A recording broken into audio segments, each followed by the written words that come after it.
अगर आप लोग नए थे प्लीज़ चैनल को सब्सक्राइब कर दीजिएगा, लाइक कर दीजिएगा, ताकि आपको गार्डनिंग से रिलेटिव वीडियो मिलता रहेगा। साथ ही साथ आपको आम से भी रिलेटिव वीडियो आपको इस चैनल पे मिलता रहेगा।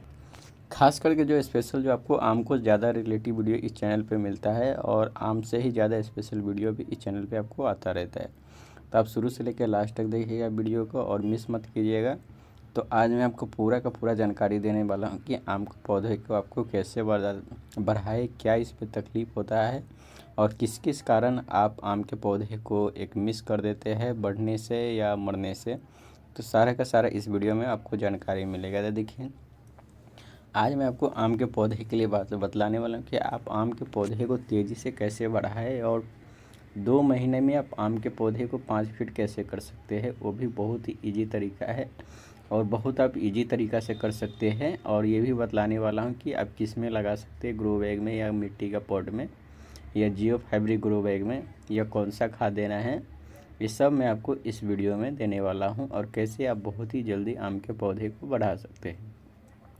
तो देखिए, सबसे पहले आम के पौधे जब भी आप किसी भी नर्सरी से लेके आते हैं, किसी भी नर्सरी से आपके आम के पौधे लेके आते हैं, तो सबसे पहले आप उसको गोल थैली में ग्रो बैग में लगा हुआ ही पौधा, आप आम का पौधा लीजिए अगर आप उसमें जल्दी ग्रोथ लेना चाहते तो। अगर आप ज़मीन से उखाड़ा हुआ पौधा लेके आते तो मिनिमम उसको 3 से 4 महीना भी लग जाता है उसको न्यू ग्रोथ आने में, क्योंकि वो पहले उसमें धीमे धीमे जड़ होता है और जड़ उसमें डेवलप होता है, और जब उसका जड़ डेवलप होने के बाद ही उसमें आपका नया ग्रोथ आता है। ज़मीन से उखाड़ा हुआ पौधा गमले में आप लगा सकते हैं, मगर उसमें आपका 50% चांस रहता है कि पौधा मर भी जाएगा। चाहे आप मिट्टी में लगाइए या ग्रो बैग में लगाइए, जियो फाइब्रिक ग्रो बैग में लगाइए, आपका किसी में भी आपका मरने की चांस बहुत ही ज़्यादा रहता है। इसमें जो बचने की जो चांसेस रहता है वो थोड़ा मोड़ा आपका मिट्टी का पॉट में रहता है। अगर आप ज़मीन से उखाड़ा हुआ पौधा मिट्टी के पॉट में लगाते हैं तो थोड़ा मोड़ा इसमें बचने की चांसेस बढ़ जाता है। बाकी आपका किसी और चीज़ में लगाते हैं तो आपका बचने के चांसेस 80% नहीं रहता है, आपका पौधा मर सकता है। तो ये चीज़ याद रखिए, ज़मीन से उखाड़ा हुआ पौधे गमले के लिए लगाने के लिए उतना अच्छा नहीं होता है। जो ज़मीन में लगा सकते हैं उसको, वो भी बारिश के समय में लगाया जाता है जब उसका मौसम अच्छा होता है।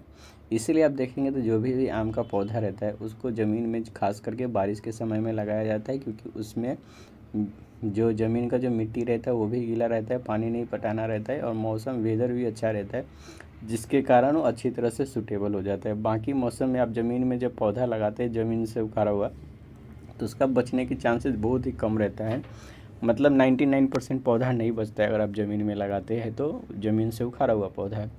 तो आम का पौधा आप जब भी किसी भी नर्सरी से ले तो वो ग्रो बैग में लगा हो या तो जो पॉलीथीन आता है ब्लैक वाला उसमें लगा रहे तो वो वाला आपको बेटर रहता है ग्रोथ के लिए, उसमें आपका जल्दी ग्रोथ हो जाता है। अब बहुत लोगों का सवाल रहता है कि सर हम आम के पौधे तो लेके आते हैं नर्सरी से, मगर हम क्या चीज़ में लगाएं, क्योंकि अभी के डेट में देखा जाए तो बहुत ही ज़्यादा कन्फ्यूजन है। हम मिट्टी में लगाएं या ग्रो बैग में लगाएं या जियो फाइब्रिक ग्रो बैग में लगाएं। तो देखिए, आप किसी भी चीज़ में लगा सकते हैं, ऐसा कोई तकलीफ़ नहीं। अगर आपका मिट्टी अच्छा है तो आप किसी भी चीज़ में, आपको मिट्टी बनाने का आम के पौधे को आता है तो आप किसी में भी लगा सकते हैं, आपका कुछ भी तकलीफ़ नहीं होगा। पर ख़ास करके अगर आप लोग बिगनर है तो हो सके तो आप मिट्टी का ही पॉट यूज़ करें। मिट्टी का पॉट में आपका 99% पौधा बचने का चांसेस रहता है। इसके बाद ग्रो बैग भी यूज कर सकते हैं, इसके बाद जियो फाइब्रिक ग्रो बैग भी यूज कर सकते हैं। जियो फाइब्रिक ग्रो बैग में आपका पौधा आम का चल जाता है, पर कभी कभी इसमें समस्या ये आता है कि इसमें रूट बॉन्ड जब जल्दी से हो जाता है ना, आम के पौधे में जब रूट बॉन्ड होता है तो इसको रिपोर्टिंग करने में बहुत ही बड़ी समस्या हो सकता है, या कभी कभी आपका जियो फाइब्रिक ग्रो बैग है वो आपको फाड़ना भी पड़ सकता है, या कभी कभी पौधा मर भी सकता है जब इसको आप रिपोर्ट करेंगे। तो एक कुछ आपको समस्या आ सकता है। बाकी ग्रो बैग में भी अगर आप अच्छा मिट्टी बनाते, जैसे मैं देखा जाता है ज़्यादा करके जो होता है मैं ग्रो बैग में ही पौधा लगाता हूँ। ग्रो बैग में क्या रहता है कि आपका जो भी पौधा आप लगाते हैं, अगर मिट्टी अच्छा रहता है तो कुछ ऐसा तकलीफ़ नहीं रहता है, पौधा सर्वाइव कर जाता है। पर आपको अगर पौधा पाँच से 6 महीना का है तो आप ऐसा कोशिश कीजिए, आप मिट्टी का ही पॉट चॉइस कीजिए। मिट्टी का पॉट सबसे बेस्ट होता है, उसमें थोड़ा मोड़ा मिट्टी आपका ख़राब भी रहता है फिर भी पौधा उसमें सर्वाइव कर लेता है। बाकी पॉट अगर आप यूज करना चाहते हैं तो प्लास्टिक का भी यूज कर सकते हैं, मगर हाई क्वालिटी का यूज कीजिए। ग्रो बैग भी आपको यूज करना है, अच्छा क्वालिटी का यूज कीजिए। पर जियो फाइब्रिक ग्रो बैग मेरे लिए उतना अच्छा नहीं है, मैं रिकमेंड नहीं करूँगा आपको जियो फाइब्रिक ग्रो बैग में पौधा लगाने के लिए आम के पौधा, भले ही आपका थोड़ी 1 से 2 साल अच्छा ग्रोथ होगा, मगर आगे चल कर आपको तकलीफ़ हो सकता है। तो इसीलिए आपको मैं रिकमेंड नहीं करूँगा। तो अगर आपको पौधा लगाना है तो आप मिट्टी के पौधे में लगा सकते हैं, ये सबसे बेस्ट और एक अच्छा तरीका है। दूसरी बात रहता है कि जब हम पौधे तो लगा देते हैं, मगर हमें इसमें जल्दी ग्रोथ नहीं आता है।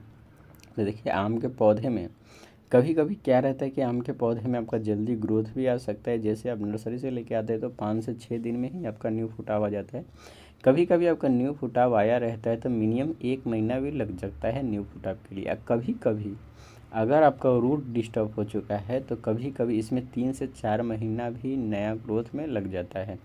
पर आपको किसी भी तरह का छेड़खानी नहीं करना है। जब एक बार आप उसको अच्छी तरह से मिट्टी बना के पौधा रिपोर्ट करते हैं, जब लगाते हैं, दूसरी बात, उसमें किसी भी तरह का कोई भी फालतू खाद इसके बाद नहीं देना है। या किसी का भी वीडियो देख के आप बहुत ही ओवरडोज का फर्टिलाइज़र नहीं देना है। या बहुत लोगों को मैं देखता हूँ, एक बार आम का पौधा लगा देते हैं या दूसरे यूट्यूबर का वीडियो देखते हैं तो उसमें से पौधा निकाल के वो जियो फाइबर ग्रो बैग में लगा देते हैं और उसको लगता है कि हमें इसमें बहुत ही अच्छा रिजल्ट मिलेगा। हमारा पौधा पाँच महीना में ही हम या 5 महीना में हमारे पौधा 5 फीट का हो जाएगा। तो एक बार तो और मैं बतला दूँ, ये आम का पौधा है। आम का पौधा हर महीने 1-1 फुट नहीं बढ़ता है। आम का पौधा आपको साल में 2 से 3 ही फ्लैश निकलता है, ये चीज़ याद रखिए। वो भी मौसम डिपेंड करता है, किधर किधर का मौसम अच्छा रहता है तो अच्छी तरह से फुटाव होता है। किसी तरह का मौसम ख़राब रहता है तो आपका उतना फुटाव भी नहीं निकलेगा। ये सब्जी का पौधा नहीं है या जो आपको 1 ही महीना में आपको 5 फीट हो जाएगा अगर आप इसको जियो फाइबर ग्रो बैग में लगाएंगे तो ये कुछ समस्या है। अगर आपको पौधा लगाना है तो थोड़ा मोड़ा आपको पैशन रखना पड़ेगा, पौधे को थोड़ा सा समय देना पड़ेगा, जल्दबाजी ना करें। अगर आप जल्दबाजी किसी भी पौधे में करते हैं, किसी भी चीज़ में अगर आप जल्दबाजी करते तो उसका सबसे बड़ा उसका मेन कारण होता है नुकसान ही होता है। अब किसी भी काम में जल्दबाजी करेंगे तो उसका नुकसान होना ज़रूरी रहता है। तो आप किसी भी तरह का किसी का भी वीडियो देख के, अगर आपका पौधे आपका हरा है, थोड़ा समय लेगा मगर आपका ग्रोथ होगा। और जब एक बार पौधा जब आपका ग्रोथ पे आ जाता है तो फिर आपका पौधा हमेशा ग्रोथ पे ही रहता है। बस आपको छेड़खानी नहीं करना है। अब इसमें खाद की बात करें तो इसमें आपको शुरुआती में आपकी गोबर की खाद ही देना है, वो भी आपका पुराना, मिनिमम 2 साल पुराना गोबर की खाद देते तो बहुत अच्छा रिजल्ट आता है। अगर आपका गोबर की खाद नहीं है तो आप वर्मी कंपोस्ट दे सकते हैं। वर्मी कंपोस्ट आपको हर जगह मिल जाता है, नहीं तो आप ऑनलाइन भी मंगा सकते हैं। इसके बाद आप जो आपका बकरी का जो होता है आपका खाद बोला जाता है गॉड कंपोस्ट, वो भी यूज कर सकते हैं, उसका भी रिजल्ट बहुत अच्छा है। तो ये भी आप यूज कर सकते हैं। इसके बाद आप लगा दें। इसके बाद किसी भी तरह का छेड़खानी नहीं करना है। जब आपका पौधा 5 से 6 महीना जब आपका नई ग्रोथ पे आ जाए, अच्छी तरह से सर्वाइव कर ले, फिर आप इसमें चाहिए तो खाद दे सकते हैं।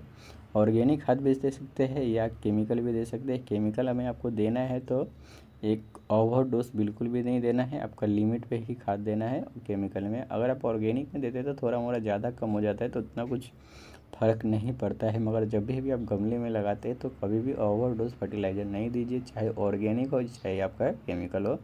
आपको एक लिमिट तौर पे ही देंगे तो पौधा अच्छा रहेगा और अच्छा चलेगा और अच्छा हेल्दी भी रहेगा। किसी भी तरह का अगर आप छेड़खानी करते हैं पौधे में तो आपका नुकसान आपका ही हो सकता है। ये चीज़ याद रखिए। आपको इसमें मदद करने वाला नहीं है, हर किसी को अपना फ़ायदा सोचा रहता है।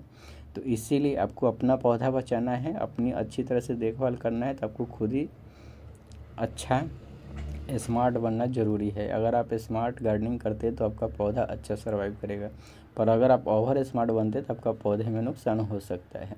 तो ये चीज़ याद रखिए, जो मैं बोल रहा हूँ ये चीज़ अगर आप अपनाते हैं तो आपका पौधा नर्सरी से कभी भी लेके आएंगे तो पौधा आपका मरेगा नहीं, अच्छा रहेगा, हेल्दी रहेगा। और किसी भी तरह का कोई सी फालतू खाद नहीं देना है, ना ही आपको किसी भी तरह का धान का भूसी यूज करना है। बहुत लोग धान का भूसी मिट्टी में लगा के ग्रो बैग में लगाते हैं, जियो फाइबर ग्रो बैग में, तो ये सब पूरा का पूरा गलत है। आप ऐसा बिल्कुल भी ना यूज करें।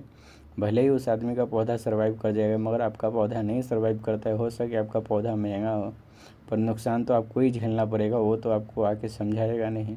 तो ये चीज़ याद रखिए, जितना सिंपल मिट्टी बनाएंगे पौधा उतना ही अच्छा चलेगा, जितना ओवरडोज करेंगे पौधा को उतना ही ज़्यादा नुकसान हो सकता है। ऐसा ही वीडियो पसंद आता है प्लीज़ चैनल को सब्सक्राइब कर दीजिए। तब तक के लिए बाय बाय।